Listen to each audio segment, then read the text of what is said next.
Welcome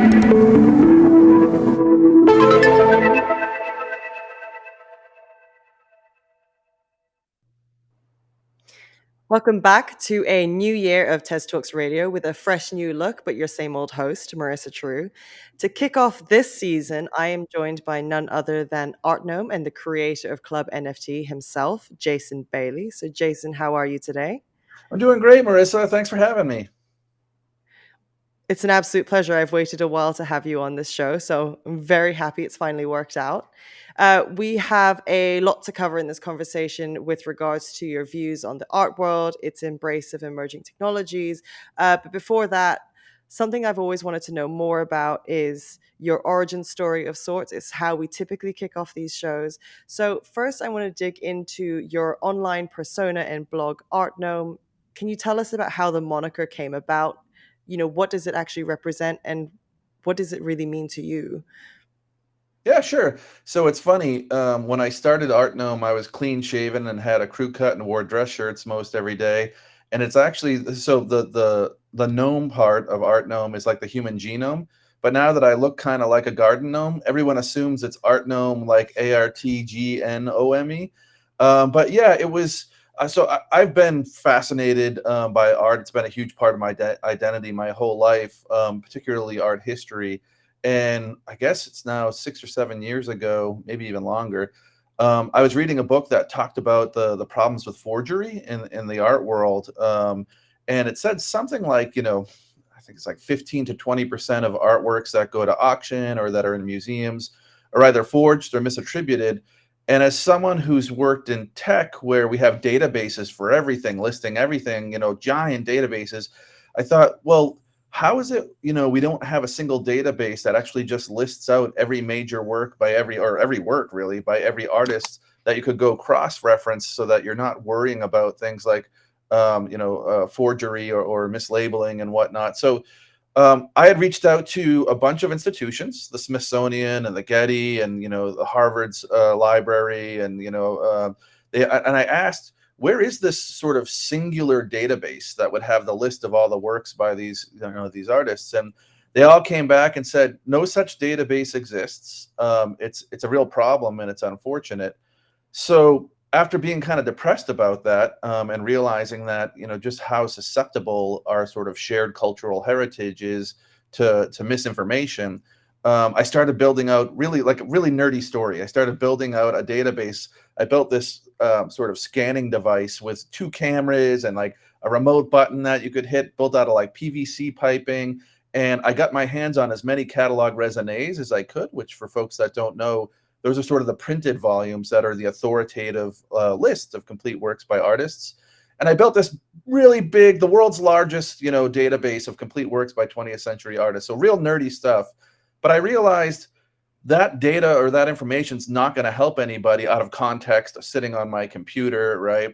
So I started a blog to share why I had done this and sort of build an entire new set of analytics around art data, really, and having like the complete listing of works. So things like, for the first time ever, I could answer questions like, what's the average size of a Monet painting, or like, how does Van Gogh's materials change over time from an analytical perspective, right?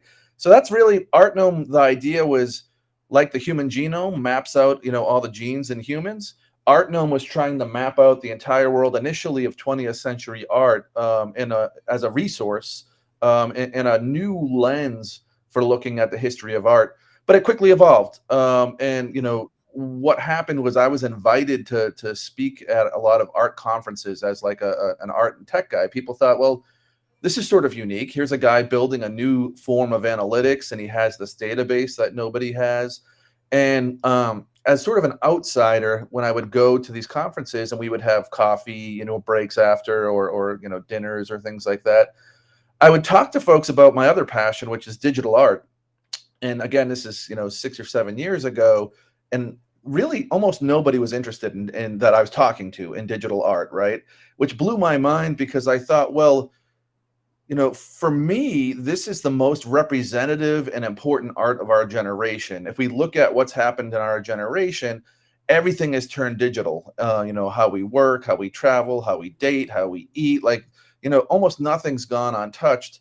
So I imagine that in the future, when people look back onto our generation, they're going to wonder who was using, the technology of the time. If it's really, if this generation is about this transition, um, you know, who was using computing at its most fundamental level to communicate. So anyway, I would give these long diatribes about why digital art was so important, and I realized I had to help position it within the larger history of art. So I started using Artnome. I switched from my dorky analysis, of art data to really using it as a platform to highlight some of the amazing generative artists and AI artists and folks like that.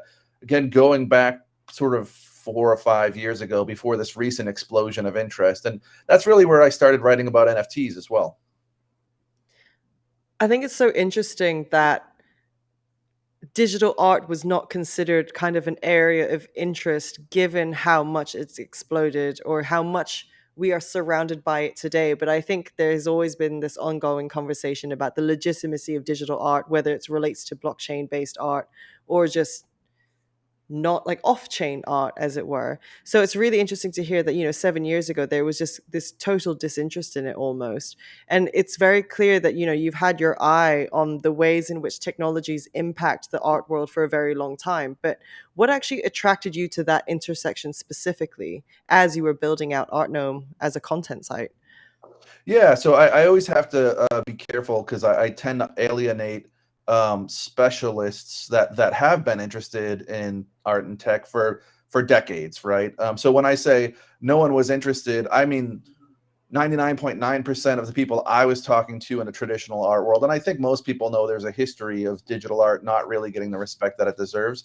But of course, there are, dozens maybe of specialists who have dedicated their lives to digital art. So just to get that out of the way so that I don't get all the emails after this saying like, I've been doing this for decades and digital art goes back, earlier than NFTs. But yeah, for me, I was born into a family of engineers. So my dad's an engineer, older brother's an engineer, younger brother's an engineer. And really almost every conversation turned to engineering and tech and science. And I was never really good at that. I sort of became the black sheep of the family and focused entirely on art. It was a way for me to carve out an identity for myself in a family, something I was good at, because I wasn't really good at what everybody else in the family was focused on. But I could never really escape sort of my birthright of being someone born in tech. And when I graduated with my first art degree in the late '90s, I couldn't find any work and ended up going into work in mostly tech companies in Boston and mostly startups for the better part of the next 20 years.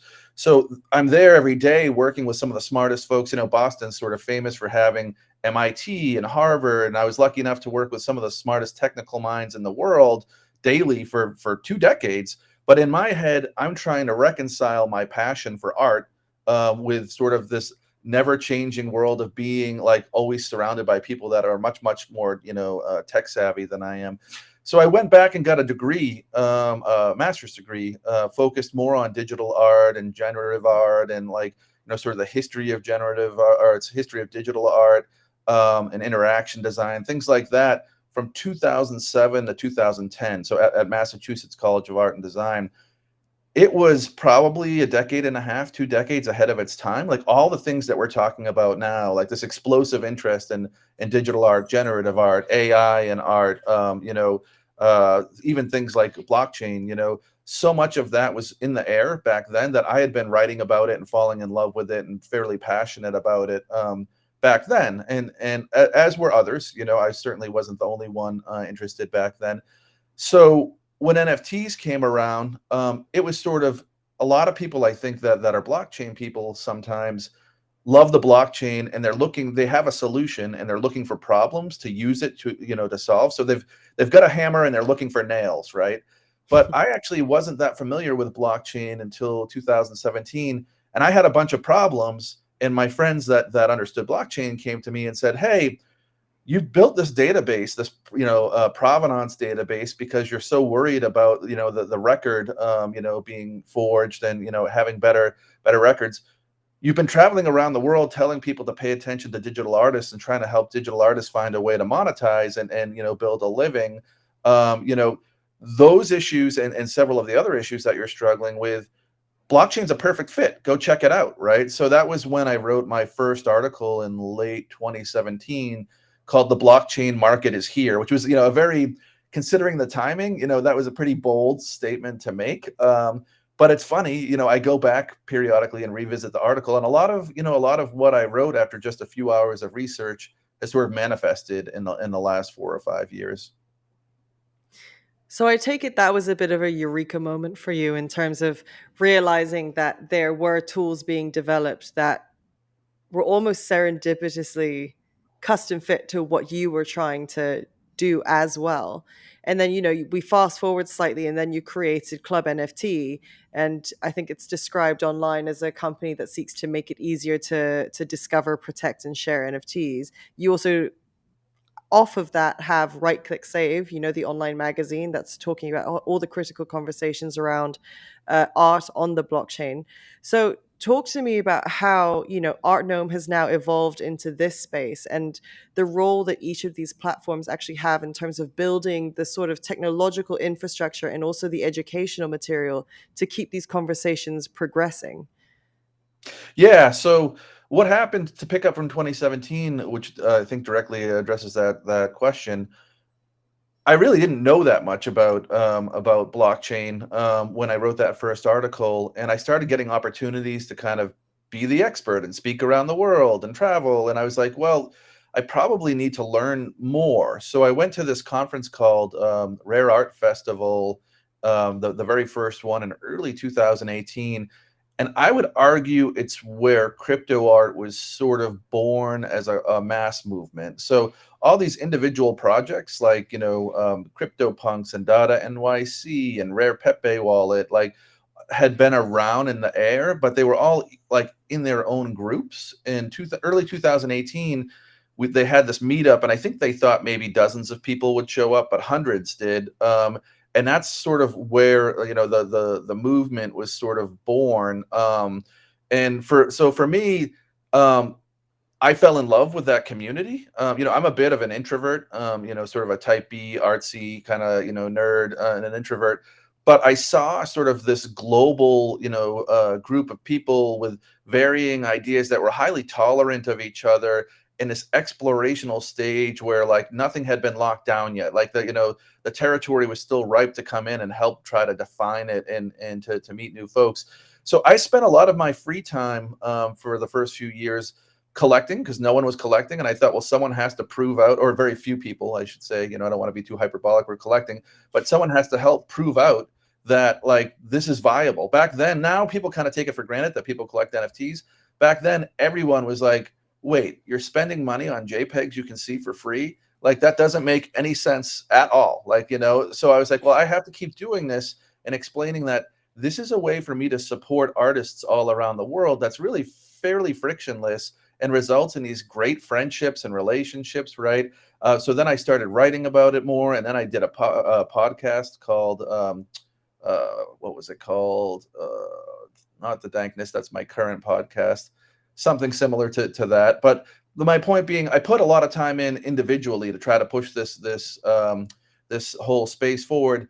But when 2021 hit, and then everybody became interested all of a sudden because of the $70 million Beeple sale, then everyone came and said, well, we want, you've been in the space a long time. You have a good following. We want to invest in you. We get it now. That thing that we thought you were crazy for, and made fun of you for 4 years ago, now it's skyrocketing, and we want to invest in you or support you. So can you go and make a marketplace? And I thought, well, I have no interest in making a marketplace. All of my friends, I'm the first collector on a lot of these marketplaces. My friends have several years head start. I don't want to compete with them, and they're doing a great job. But I did think of that, okay, well, I've done probably as much as I can as an individual, right, to contribute to the space. Maybe this is an opportunity for me to think about what are the biggest problems in this space. Can I build a team? Can I bring in some investment and build a team to tackle what I think are the biggest problems and still believe are the biggest problems in sort of the NFT digital art space? So there were three things that I was thinking about. The first one, and I still think the most important one, I had thought that NFTs, like almost everybody, I had thought that the art lived on the blockchain. And the whole point was decentralization, and you don't have to depend on anyone but yourself as a collector. And that's how we've made digital art provably scarce and ownable. So I was lecturing and writing about this for a good 6 months, telling people all around the world, it's phenomenal, it's decentralized, just like cryptocurrency. You don't have to depend on anyone. And then we saw a crash in 2018, and more than half of the marketplaces went under, and I couldn't access my NFTs anymore, or I would go to access them and there were broken images, right? So it turns out that I learned the hard way. A lot of us early collectors learned the hard way that it's less than 10% of the time that the art and the metadata are actually stored on the blockchain, which leaves you asking the question, well, where are they stored, right? So sadly, often they're just stored on the private server owned by the marketplace, and if the marketplace goes under, your NFT's broken forever, right? Ideally, they're stored using something called IPFS, which gets a little bit nerdy, but the idea is that if you store it on IPFS, then you, the collector, have some control over being able to maintain that NFT because you can download the files locally. So we can get more into that later if it's of interest, but that was sort of the first big one. Was like, holy crap, we spent maybe $1 million in 2017, 18 as like art collectors with NFTs combined. Now we've got billions of dollars of NFTs being sold, and nobody's addressing the fact that when these marketplaces go under, all of these collections are going to break, right? Like a huge portion of these collections are going to break. So that was, thing number one. Let's build a solution to make it so that collectors can back up all their NFTs in a way that they're not dependent on any marketplace or even dependent on us, Club NFT. So we've launched that, and people can use that now. Thing number two, and it's hard to remember now because the traditional art world is starting to really embrace and accept NFTs this year, which is great. But there was a time a year or two ago where, disappointingly, a lot of my friends from the traditional art world were saying, sorry, Frida is chiming in here for a little bit. Frida, hey, can you be good? Frida has something to say. There's a lot to say. Hold on. Frida, hey, that's enough. 1 second. No worries at all. Hey, that's enough. You want to go out back? Come on. You have to go out back. Ugh.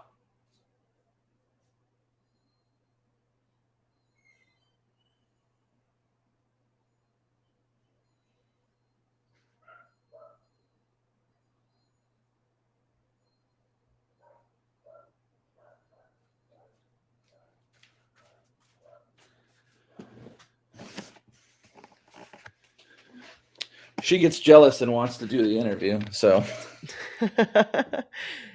We love an empowered woman. Yeah.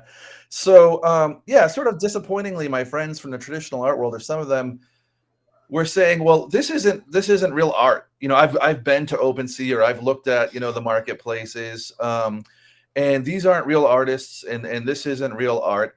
And I thought, well, what an unfortunate way to deal with this situation. If you really love art, we now have more people interested in collecting art via NFTs probably than ever in history, in terms of like new people that thought that art was something that like wasn't for them, or that maybe were intimidated by going to like a traditional gallery or something like that. So I thought, I thought what we really needed was a publication that could treat these artists and these collectors with the same level of respect that we would see in a traditional art world. So that's what Right Click Save was developed for. We launched that just a little over a year ago, and I think we've got 125 or so articles. It's run by Alex Historic, who we could not ask for a better person. And the goal there really isn't unlike Artnome, which is really my voice mostly. The goal with Right Click Save is let's give a voice to everybody in this community, and also let's not just be NFT cheerleaders. Let's ask the question, what impact have they had, good and bad, and what are the different perspectives on it. So really proud of the work that Alex has done, and I think that publication has sort of filled a void and helped actually some of this interest that we've seen over the last year from the traditional art world, and a little bit more calming down about what is all of this? It's not art. I think some of that can actually be credited to the work that Alex has done with Right Click Save. So that was the second thing that I was thinking when I started Club NFT. The third thing, having seen the number of marketplaces explode as people sort of opportunistically saw that big sale and saw some dollar signs, I was glad to see more marketplaces because that means more experimentation. And I feel like it's too early for us to lock down into a single paradigm. We don't quite know exactly what the right thing is. And I think as artists, we should be encouraging these marketplaces to experiment more. But what I ran into as a collector is that the more marketplaces there were and the more NFTs there were, the harder it was to find art that really spoke to me. So it's kind of the analogy I give as an older guy with white hair in my beard is like in the 80s, I had 15 TV channels and I could always find something to watch. Like it was never a problem. Now I have something like 400 TV channels and I can never find anything I want. So it's sort of this paradox where the more options we have, the harder it is to find things of the quality that we're looking for. So we started we built a tool called Pathfinder, and it's a tool designed to look at what collectors are already collecting, and then it finds other collectors who have collected similar artists, and it looks across what's the balance, what are all the art who are all the artists that those collectors have collected that you haven't collected yet, right? And the idea, so many times algorithms like force us all into the same behavior, which I think is dangerous. Like one of the things I really wanted to see in this space to avoid rebuilding the old art world, rather than just a handful of artists making lots and lots and lots of money, let's intentionally build an algorithm that shows you artists you've never collected, right? But with a high likelihood that you're going to like them. So we sort of talk about this metric. Instead of bragging about how much money you've made or how much the price of your NFT has gone up, we'd love to see a world where people are sort of flexing or bragging about the number of artists that they've supported, right? Because we really do, if we want to avoid going back into the old system and actually build a truly like global, equitable art movement for artists, we have to proactively encourage people to diversify their collecting, right? So we've been trying to do that algorithmically through Pathfinder, and the feedback's been really good. Jason, you've touched on pretty much the start of every single point that I want to dig into over the course of this conversation. So thank you so much for actually setting that up so nicely for me. Kind of in order of your last 3 points, I do want to dig into um, the fact that there's a significant proportion of art that actually doesn't exist on chain itself, and the tools that you've developed to basically circumvent that issue a little later on in this conversation. We had Alex Esterick on this show as well, I think late last year, and it was an amazing conversation because I think the fantastic thing about Right Click Save is the fact that you are not overly evangelical about what NFTs bring to the table for the art world. It is very much about measuring up, you know, both what infrastructure is being developed, what infrastructure still has yet to be developed, and also, where we're still going wrong and what we're doing correctly. And also just providing a platform and avenue for artists to express themselves, and as you said very rightly, to garner the legitimacy that they actually deserve. My thinking of it is obviously in the early part of the NFT boom, as it were, was the preoccupation with PFPs and the debate surrounding whether PFPs could constitute as art or whether they were simply, just cute, simple little graphics. And I think when you conflate that with meme culture and then the conversation around, art, do memes constitute art? Then you kind of enter this whirlpool of a conversation between, I guess, very traditional art critics, the emerging art interested folk, and then, the creators themselves who are saying, when do we get a say? So I think that's absolutely a necessary conversation to have. And I mean, I read Right Click Say fairly religiously at this point because I think it is very fascinating. And then third, with Pathfinder and what you're attempting to do with Pathfinder, exactly as you said, it is one of our biggest, like one of the biggest dangers that we face in the art world is reconstructing old systems that just simply do not work for us onto and mapping it onto new technology.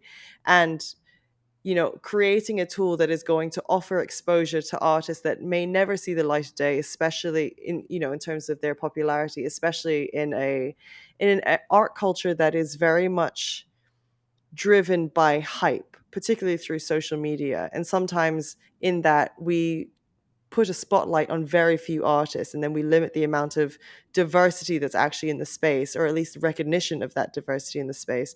So with all of that in mind,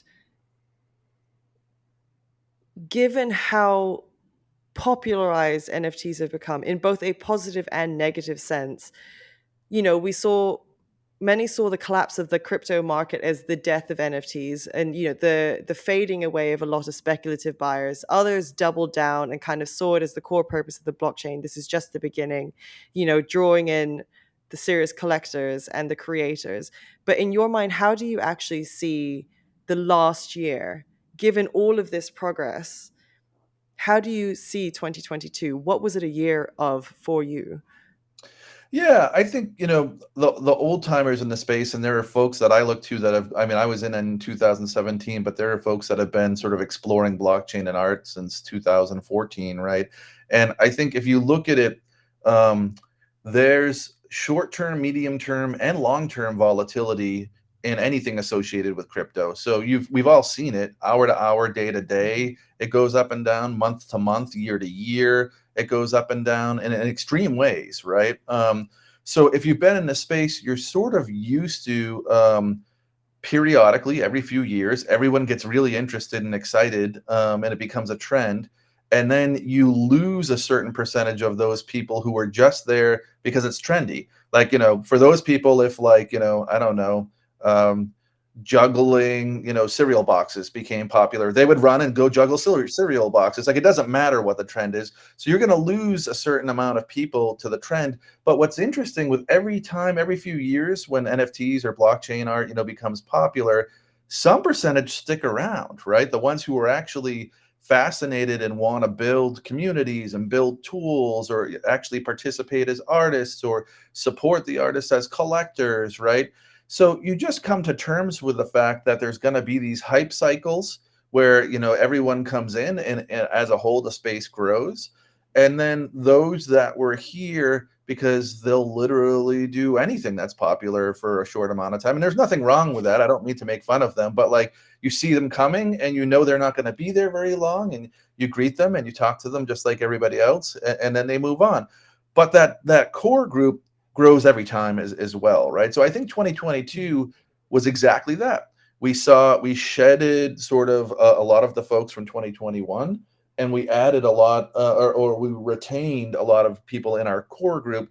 And part of that core group that we retained, that was maybe unique this time around versus, say, when this all happened in 2017, 2018, because of Tezos partially, we brought in a lot of very well-known, accomplished, and established digital artists, particularly generative artists. And I always get my years wrong, but I think it's probably 2020, early 2021, when, like, Hicket Nunk and Mario Klingemann, comes in, and it almost signals to all these artists who thought, well, crypto, that's this gross speculative thing that's against what so much of us as environmentalists are into, or, like, I've spent 10 years building my name out so that I'm finally getting recognition from museums. Do I really want to risk that reputation on something like, these untested NFTs? Is maybe what they were thinking in 2017, 2018.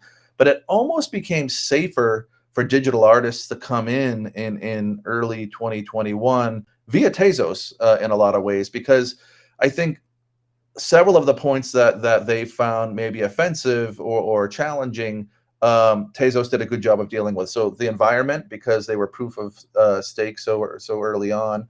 Speculation, because the gas fees were much lower, which I think held prices generally much lower.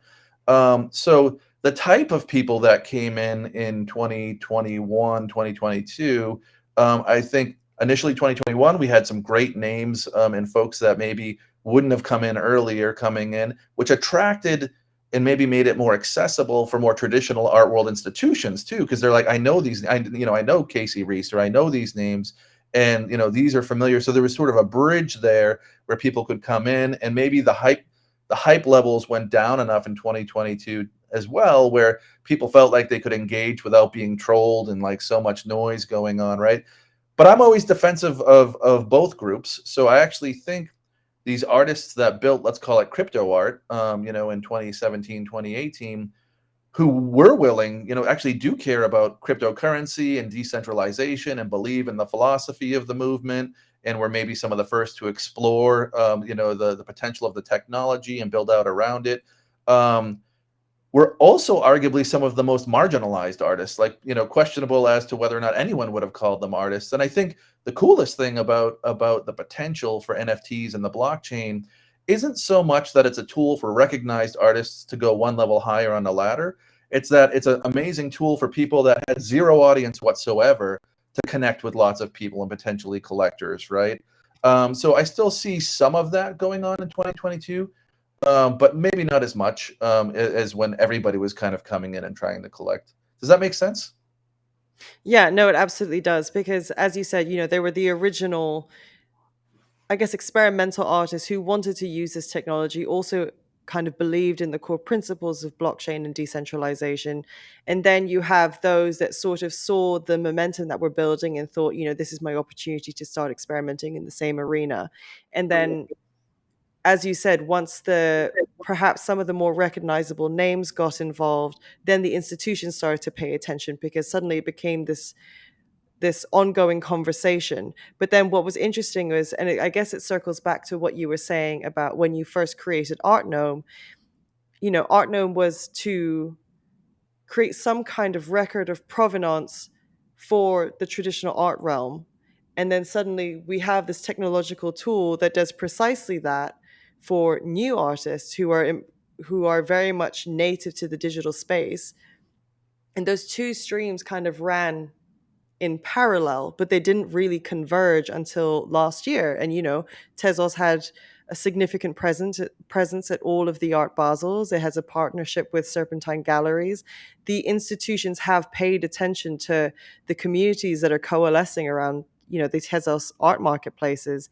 And I think that's probably one of the things that's crystallized the most saliently in my mind as of 2022 in particular.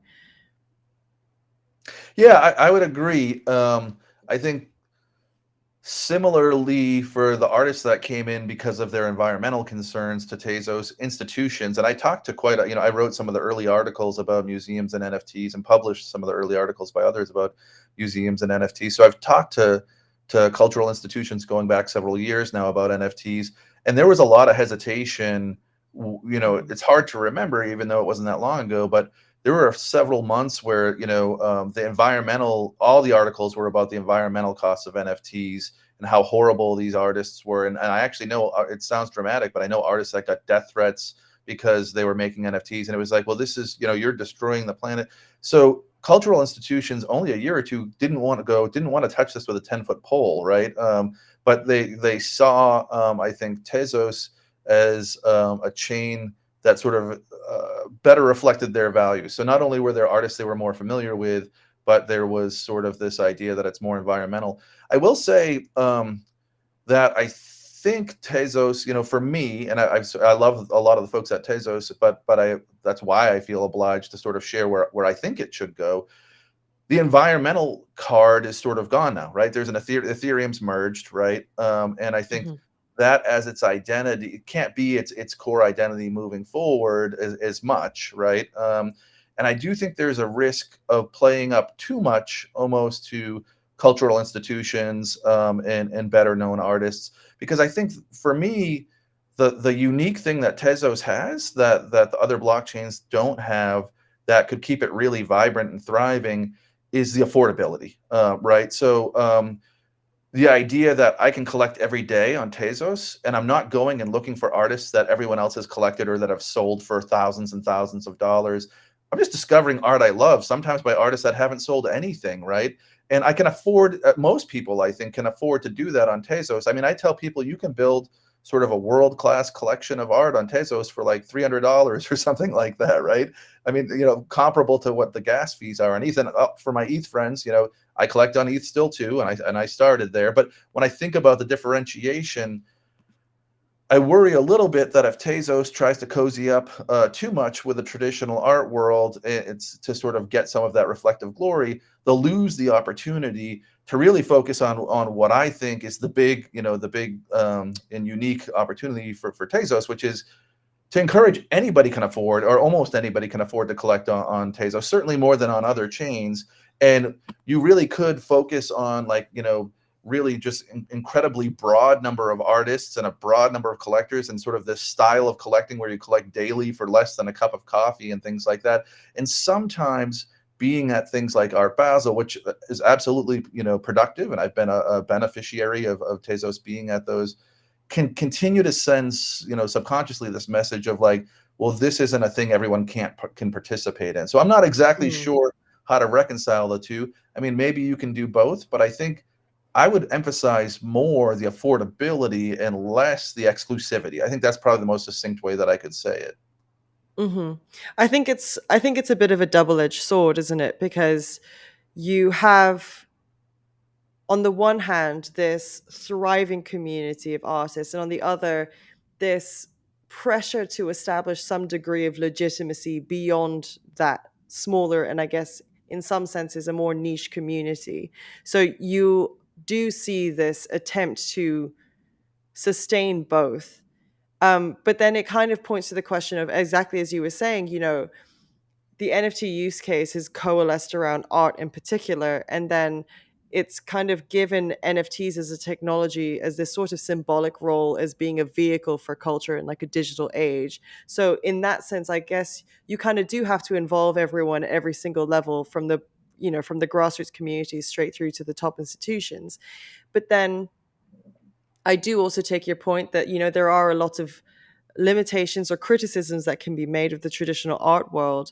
But as we are building the infrastructure at this very, very early stage, what are the aspects of the traditional art world that we definitely don't want to take with us? I would take it the one is this hyper exclusivity. And if there are any, what are the aspects of it that we should actually conserve? Yeah, I think the it's funny, some of the battle lines that are drawn around curation. It's almost the third rail in this space. And sometimes as an early cheerleader for NFTs, people were like, "Well, Jason hates curation or he's anti-curation." I mean, I'm a curator, amongst other things. I've curated, so I don't hate curation. I think I worry about sort of um, the idea that only certain people can be artists or only certain people can be curators. And I think we're all curators and we're all artists, right? So like I don't mean to knock Tezos when I say there's this struggle between exclusivity and inclusivity. I struggle with that myself. I think we all like the identity of the crypto art community and NFT space. We tend to be fairly liberal and want to be very inclusive, but we come from sort of a history or a heritage of art being this exclusive thing. I own it, you can't own it. I fly to 5 fairs every year, and obviously not everybody can fly to 5 fairs every year. Or like, I'm at the right events, or I know the right people. I don't know the so. We still have this desire to want to feel like we're part of a special group, an exclusive group, but at the same time, we're saying at these exclusive groups how inclusive we want to be, right? So we've got a little bit of a thing that we need to handle there. But more specifically to your question, I think bringing in the education and the history of art, which is highly emphasized in the traditional art world, as a way of enriching and making meaning and giving context around the work that's being made today, I think is super important, right? And I guess I'll touch the third rail on curation. One of the things I know from when I came in wide-eyed and altruistic in 2017, and I was early days, to be fair. I was saying like maybe galleries and curators are middle people, like the same way that banks are middle people in the currency world. But anyone who's been in the space for more than a month learns pretty quickly, we used to call it tokenizing, but if you turn your artwork into an NFT, if you weren't getting any interest or selling it before, no magical process happens when you turn your art into an NFT. It's not like collectors come running from the hills like, he's turned it into an NFT. Here's my wallet, or let me write about you, right? Typically what happens is it takes a marketplace or a curator, or someone who's going to give context and validity to that work to help find, to help A, get it in front of more eyes of potential collectors or potential appreciators, right?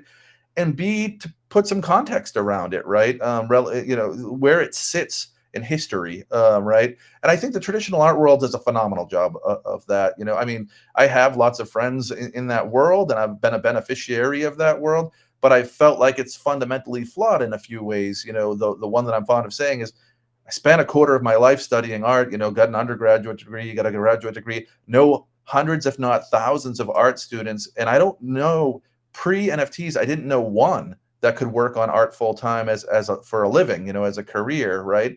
To me, that's a broken system, right? Like, we can do better. Mm. Like, there's so many people that love art. You go on to any art museum on the weekend and there's like a line out the door. It's not like this is just like a specialist thing that nobody cares about. I think people fundamentally care about art, but just weren't sure how to engage with it.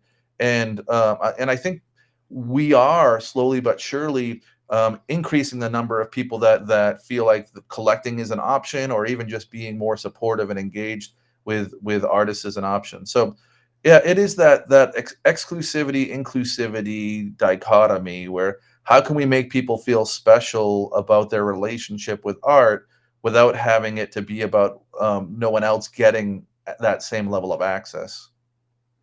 Yeah, and I think to your point about, the students who never end up really being able to make it as an artist full time is just a demonstration that the system that we've built allows a very select few to capitalize off of the industry without actually letting it kind of be distributed into the network of the actual creators, the people who are as not if not the most critical players into the survival of this industry, no matter how popular or unpopular people consider it to be.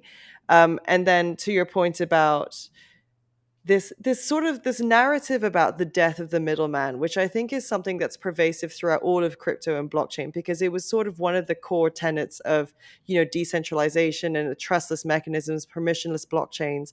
And there's an argument to suggest that in the art realm we've sort of just mapped the same argument onto it. And um, as you were saying, and I love the idea of curation being the third rail here, perhaps there is still some prevailing importance for many of these characters. It's just that their role might look a little different. I recently interviewed Carlotta DeChao from Superblue when we were at Art Basel Miami, and she said precisely the same, that there are so many critical processes that happen within the art space that make it easier for artists to continue to focus on the creation aspect of their work rather than troubling themselves with the logistics of pricing and curation and getting in touch with the right gallerists. That's why all of these other roles exist, so that they can continue to create without having to busy themselves with the logistical tasks. But at the same time, as you were saying, we're now seeing these independent artists who are taking on every single aspect of that process on themselves. Do you think that this is something where they want to be alleviated of this burden, or do you think that they feel more empowered in being able to do all of this as a one man, one woman machine? Yeah, I'm a big fan of options and experimentation. So I think that option exists is really important, right? So it's not even just about do they want. So many of the artists I know maybe wanted gallery representation and didn't want to have to represent themselves and market for themselves, but there wasn't gallery representation to be had. Let's face it, there are more artists than there are, curators and gallerists willing to guide. There are a lot of artists out there, and at least in the late 1990s, there were probably a handful of galleries that you would want to get into in Boston. If you graduated from art school like I did with a background in painting or something like that, if you didn't get into those, it was sort of like game over, right? There wasn't as strong an avenue or channel to advocate for yourself as we now have through NFT art, right? So there's two things. I think there are artists that absolutely still want to work through gallerists and curators and more of a traditional network so they can focus on their art, but they didn't necessarily have the option, and this gives them the option to handle it themselves, maybe until they show up on the radar of some of those other art professionals who can help manage their career. And there are some that just enjoy it, that flat out, they want to control the message, and they don't want to necessarily have to give a substantial portion of the rewards out to other people. And then a third thing I would say that I feel like we're starting to see in this space is when we have down markets like this. Not to oversimplify, because I don't want to ball curators and marketplaces and all these things in together, but the artist thinks my job is to make the art. You marketplace or gallerist, which is sometimes different than a curator, so I won't put curators in this category because they do more than their job's not really selling. But you marketplace or gallerist, your job is to sell my work. My job is to make the work. Your job is to sell my work. Well, in a down market like this, when the work's not being sold as much because there isn't as much money flowing around and people aren't collecting as heavily, understandably, the artists say, "Well, what are you doing? I'm still making the art, and the sales aren't happening, right?" And I think that's why we're seeing things like Manifold take off now because artists see that as like, well, if you're not going to be able to take my work and sell it, I don't need you anymore, right? So we're seeing the pendulum Mhm. switch back to like, I want my own contract. I want to run my own contract. I'm going to do my own marketing because you're no longer getting the work sold, which was your part, and I'm continuing to make the art. So we see sort of this embrace of decentralized values swing like a pendulum. When the market goes Mhm. down and the marketplaces and gallerists can't fulfill sales at a fast enough rate to satisfy the artists, they want to take on more of that role because they feel like it's not really being fulfilled, right? When the market gets really hot and frothy and things are selling really quickly, the artist would rather focus on the parts, often would rather, I don't want to speak unilaterally for all artists, but I think artists would generally rather focus on making the art and are happier to give that function to gallerists and marketplaces who are more successful in sort of in times when people are collecting more heavily. Yes, I'm not sure if that makes sense, but I feel like that's sort of the phenomenon that's going on. No, it does. I think it kind of depends on what the priority of that specific moment is. So if it is about, sales, generating a bit of revenue off of their work, then you can understand why there's a bit of a conflict when the markets are down and therefore, why is my art not selling? Surely as a salesperson in this equation, I shouldn't even have to worry about that. You should be doing your job. But then, when you have the institutional buy-in, then you've got the question of, do I want to work with, am I in this to basically just continue to sell my art, or am I in this to establish a layer of legitimacy? What does legitimacy look like in my eyes? Is it to sell out collections, or is it to eventually be, auctioned off at Sotheby's? And so there's all these different levels of conversation. I think, every single person that is involved in this has a lot of questions about how they want to define the space for themselves. And as you said, having the options available are probably the most critical part.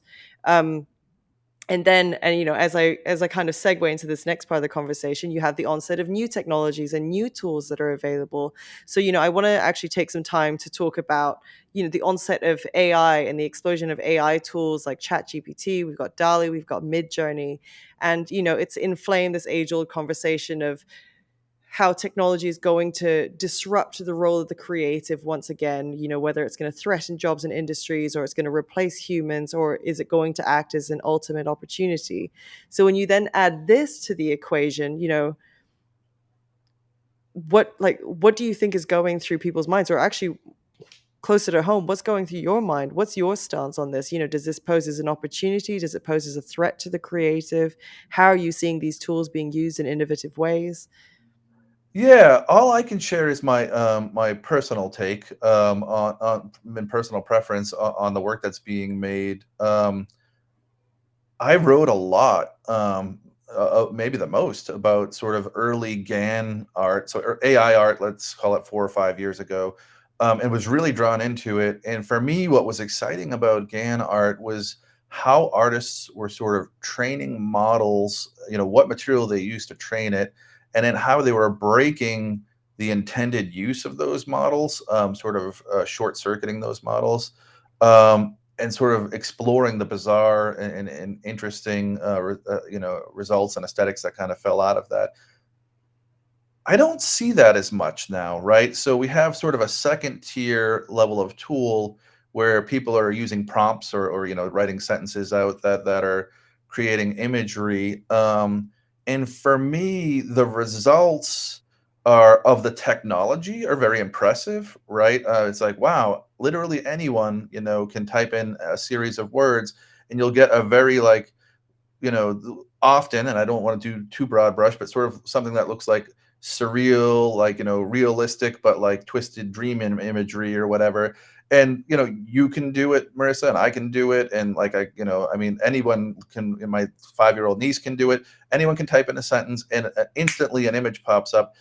For me, that's not very interesting, like most of the time, right? There are artists that are doing interesting work in that space, but it's become so easy to do, and the results are in my mind so often similar, that I'm being flooded with lots and lots and lots of the imagery. And I think that what the message underneath that people are getting excited about is, wow, this technology is exciting, rather than, wow, this artist really has something to say. And Mhm. when that happens, usually it's a pretty quick spike and then it goes away, right? Like once everyone realizes the trick, it's like a magic trick. Once everyone realizes the magic trick and that they too can hit the buttons, and once people sort of get too much, like, yes, again, people are doing interesting things with this, but the barrier to producing potentially billions of images is so low that, we're going to get flooded with a lot of similar looking images. And I think our willingness to continue to get excited about it is going to go down. And if anything, we're going to be like, enough already, right? And maybe we'll Mhm. see a swing in the opposite direction where, and this happens in art history all the time, you sort of, again, have this pendulum where everyone will be excited about this maybe through the rest of this year, and then people are going to be like, oh god, not another, like, AI prompt driven AI artwork or whatever, right? Or maybe, and I'm not an expert, I haven't kept up as much because I don't find this work particularly interesting anymore, but maybe people will find cooler ways to short circuit it, or to to adapt it so that they're bringing in maybe like analog process and overlaying some sort of analog process with the chat driven, so like taking it a step beyond, and sort of putting their own stamp on it or making it more interesting. But, and I know there are people that love it, and maybe they understand there's nuance there that I'm not getting, but for me there's too much of it, and I it doesn't move me. I don't even, if I hated it, then at least that would make me feel something. I'd be like, "Oh, well, hate's a valid emotion." Like, art doesn't have to make me happy, right? But it's Yeah. become so vanilla already, like, quickly, right? So I'm excited to maybe see folks, break those systems in more interesting ways, so that we sort of have more divergent results that go beyond, isn't this amazing because it looks like a hyper detailed illustration that would take a human artist a long time to make, and it just happened instantaneously. To me, that's like, Mhm. I don't know, it's more novelty, if that makes sense. Yeah, I mean, I completely agree with you that the general public at large have a very short attention span. So I think for many that these would be just regarded as a fun new tool to play with for a short amount of time before eventually, they put it down and the next thing comes along. But I think the subtext when you have the debate of whether this is going to pose a legitimate threat to the creative is just that when you provide consumer friendly AI tools, you position this idea that anyone can do it. But then I guess the counter to that would be in the same way that we all have, a camera, a very good camera on all of our mobile phones that doesn't make us all photographers. There's a lot more thought and consideration that actually goes into the quality of the art itself beyond, I guess the immediate aesthetic that we were discussing. Yeah, so this puts me square in that uncomfortable spot between inclusivity and exclusivity, right? Almost makes me feel hypocritical, this discussion, because on the one hand, I'm fond of saying everyone is an artist. Not everyone can be an artist. Everyone is an artist, and that pisses off all of my friends that are trained in the art industry, right? And I, in some ways, I truly believe that. And but I also, I tell this story about how I worked in a 1 hour photo back when everybody was using film before we had digital cameras or whatever. And I looked through thousands and thousands of photos every single day to color correct them. We had these two buttons we would hit and color correct or whatever. And I'll tell you, anyone who tells me they want to look at everybody's photo of anything is full of it, right? Because like that was the worst job I've ever had in my life. Most photos are not particularly interesting, from an artistic perspective. they're just like snapshots, and they're it's a tiny tiny percentage. And of course there are amazing photographers out there, right? So I think that's a great parallel, but people are missing the important part. Just as they don't want to look at most people's infinite amounts of most people's snapshots or whatever, and anyone who says they want to, I'm not sure that I believe them, because they could be. I don't know anyone that spends 8 hours a day looking at random photos, right? I don't want to look at random, prompt-driven AI outputs either, right? Like, so of course there'll be people that bring this to a level where it becomes interesting. And I don't want to say bring it to an art form, because now I'm starting to set this up where, like, oh, it is exclusive. Only some people can make, Hmm. great work. Hmm. But I mean, I will say anybody could make work that would be interesting for me, and I'm glad that people are finding these tools sort of fun and interesting. But broadly, what I'm seeing be produced, because the barrier to producing high volumes of images with these tools is so low, I feel it's becoming obnoxious. I feel like I'm getting flooded with it, right? In a way, and I may be, and this is going to sound even more sort of exclusive and obnoxious, but I may be a little ahead of the curve, because I've kind of come to these technologies early. So in some ways, I might be a little bit of a canary in a coal mine, where if I'm getting frustrated now, maybe that everyone else will get frustrated in a few months, or the technology Hmm. will change. And I don't want to go too far in another direction, but I will tell you, I'm not at all, the unspoken question is, are we going to get replaced by robots or AI? Like, that was the big thing everyone was worried about 4 years ago. And I've worked at Hmm. an AI company, with a Turing Award winner, one of the smartest computer scientists in the world, for 5 years, around some of those, super sharp AI people. So I have no concerns that we're all going to get replaced by AI and robots. It's just like, if we do, it's not going to be in my lifetime. It's like, that's not really the concern. But I will tell you, Hmm. Chat GPT is creepy. Like, the art stuff, I'm not as blown away by, but like Chat GPT, its ability to help write like articles or email responses or things like that, it's to me, that's the more impressive thing. And maybe it's because I know less about writing and more about art or something like that. But like, it seems like much more of a tool that could augment all of our ability to communicate and write. I see it as a tool of Hmm. augmentation rather than an endpoint in itself.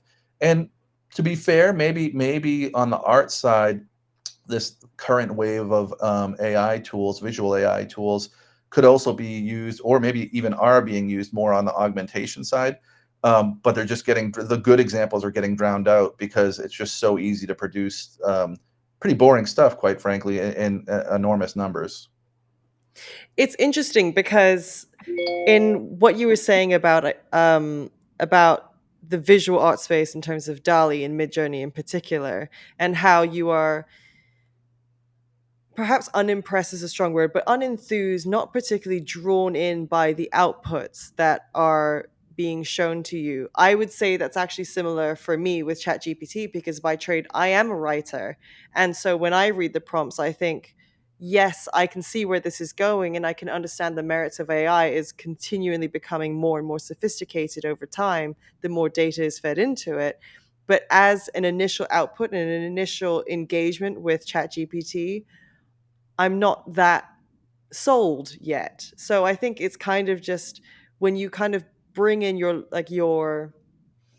background or your expertise, it kind of frames how you assess the tool slightly differently. And so it's interesting to see that your feelings towards the visual outputs are how I feel as towards the language outputs. So it's going to be, I think it's going to be one big question mark in terms of how this is going to play out over the next few months or year or so.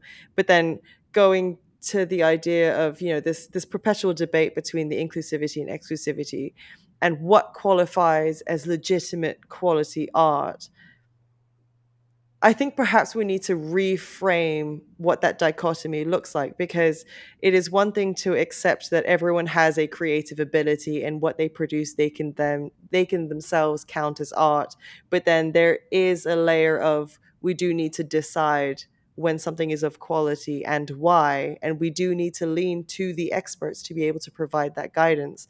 I don't think it necessarily has to be kind of this um I don't know, existential conflict in a way, because we do want everyone to participate and be creative and see what they can see what they can do, but that's not to say that we want to shut the door on them when it comes to actually counting their art as skillful or masterful, as it were. In the same way, we want everyone to be a musician, but we're not going to say that everyone's as good as, Yo-Yo Ma. So, Yeah, it's a great point. It's, and it was sort of the driving force behind the most extreme versions of crypto art in the early days.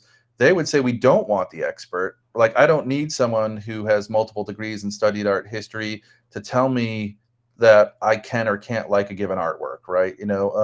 So the early Rare Pepe works or curio cards or things like that. The idea was like, and again, it's evolved past that, but they were kind of interestingly trying to say, we don't necessarily need I don't need a chef to tell me what tastes good. I don't need, a art expert to tell me what I enjoy, which I don't, mm, I think it's an interesting phenomena. And I will say, for me, like, I sometimes, and a lot of people hate this analogy, but I keep using it anyway. It's interesting. I enjoy basketball. I like playing basketball, right? And when I drive by a basketball court, if I see some awkward, overweight kid with his shoelaces untied, like tripping and like barely able to throw the ball, I don't yell at him, "You're not very good at this. That's not basketball." I think like, oh, like this kid loves the same thing I love. And isn't it awesome to see people at different abilities on this journey or whatever?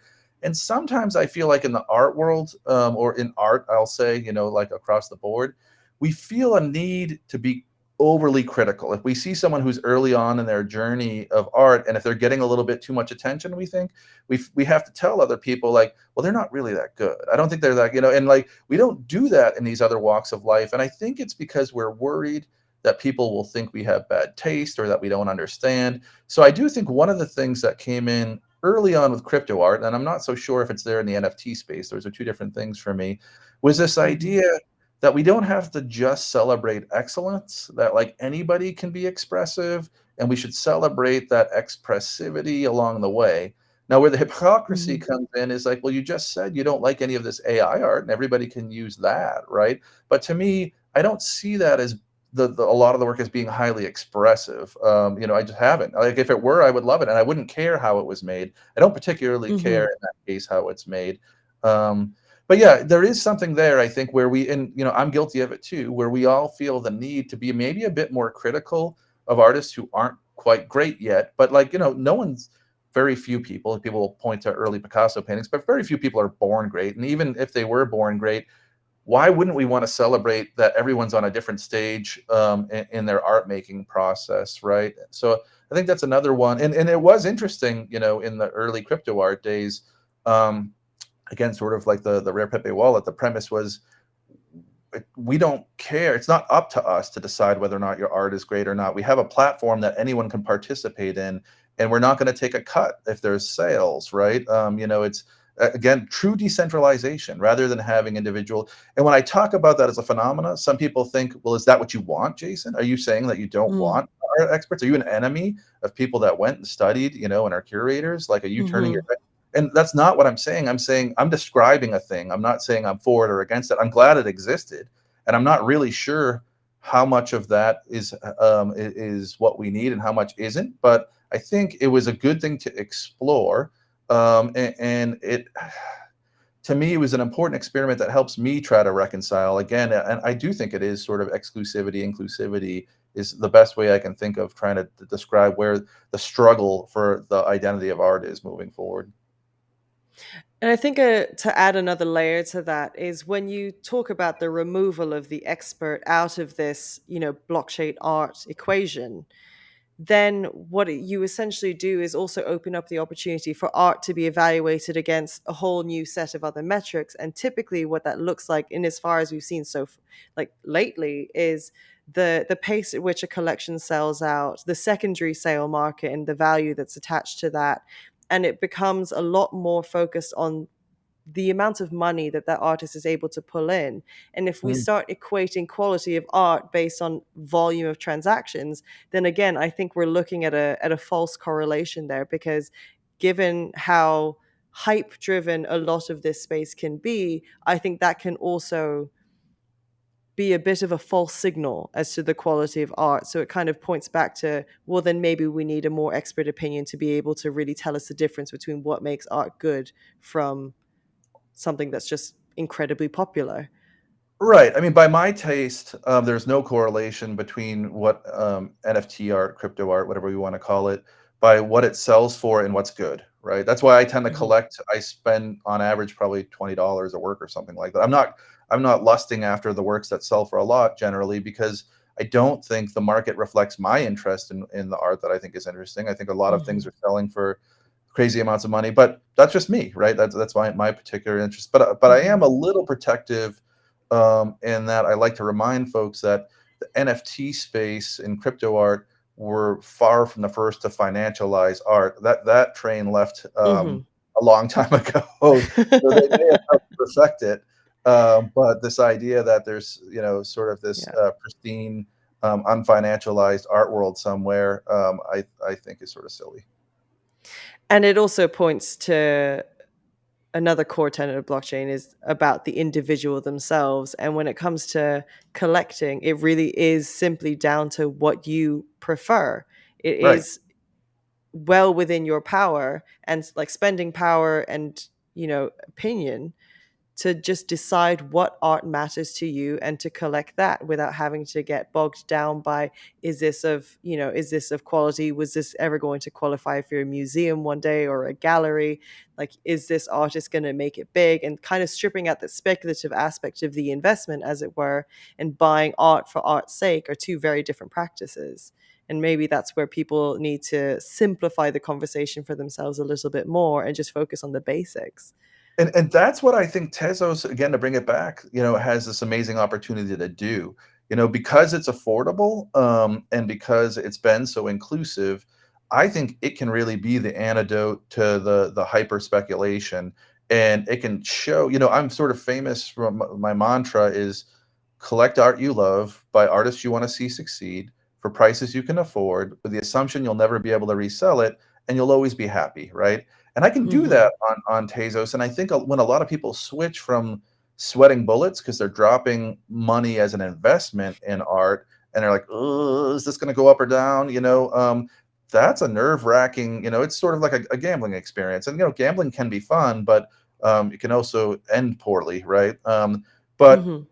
if you can affordably set aside a small, some portion, and I don't want to assume that everybody can afford to collect even at $5 per work, but for many of us, if you can set aside a smaller portion of your income to just buy art, not because you think it will ever resell for anything, but because you enjoy it, and maybe intentionally gravitate towards the artists who would benefit the most from your collecting because they don't have many other collectors yet, Hmm. and helping to sort of celebrate their creativity. Um, that's something that Tezos and Object.com and Versum and FX Hash have been really well positioned to be able to do, I think. Hmm. And just on the note of the individual creator, and right before I let you go, because we have run slightly over time, but this conversation has been fascinating that I think we could probably go on for a couple more hours. Um, when it comes to collecting your own NFTs, whether it's art or a collectible or what have you, can you just tell us very simply why it is absolutely critical that we back up and pin our NFTs? We spoke earlier about art not necessarily existing on chain. Talk to us about why that actually matters and what we can actually do to protect the NFTs we've worked so hard to collect. Yeah, I mean, look, people are whether they're financially, emotionally, or both invested in their NFT collection, and I think most people are both. 90% of NFTs will break without collector intervention. So about 40%, there's not much you can do. They're on marketplace servers, and when the marketplace goes under, the image goes away, and there's no way to restore it. This is Ethereum numbers. 50% would be restorable if you create a free backup at Club NFT or do it on your own. Learn how to do it. Don't use our tool. Go and figure out how to do it on your own. That's cool too. But you have to proactively protect your collection. Tezos is a much higher number, a much higher percentage of IPFS adoption, which is great. It's another thing I like about Tezos. It's probably 95+% of NFTs on Tezos use IPFS. So, I try not to get super nerdy, but ask yourself the question, where is, if the art's not on the blockchain, and I'll tell you it almost never is, and it's the thing you love, the thing you spent hours looking for when you were buying your NFTs, ask the marketplace, or ask yourself and then ask the marketplace, where are you storing the artwork and what would happen if you went out of business? That's the shortest way I could just, rather than trying to pitch Club NFT or explain what IPFS is or tell you to use our free tool. If you care about the art and you're an NFT collector, ask yourself, where's the art being stored if it's not on the blockchain? Then go ask the marketplace, same question, and say, well, what would happen if you went out of business? And then try to protect yourself because you love your collection. Clearly, Mhm. most people are emotionally and financially deeply invested in their NFT collections. And last but not least, for those who do want to learn a lot more about these processes, what are the key resources that you would want to point them towards? Yeah, I mean, I'd encourage folks to go to clubnft.com, where we've spent a fair amount of time. I brought in really brilliant technical engineers to help me understand these problems because as a non-technical art collector, artist guy, I was like, well, here's this opportunity for me to bring the smartest people in that I know to really look at this problem, try to break it down and help me understand it. But not just me, everyone else, right? Everyone else can benefit from the same, learnings I have. So we have all these videos there that you can watch. And I would really encourage, and they go beyond backup, by the way. Like, other things you can do to protect yourself from scams and being hacked and things like that. It's really just a public service. And then there are multiple articles on rightclicksave.com. There's one called The NFT Apocalypse that I wrote that really gets into the data and talks about like why these things are going to break. And it's not my opinion, it happened before. And here's the data that supports where it's going to go. Mhm.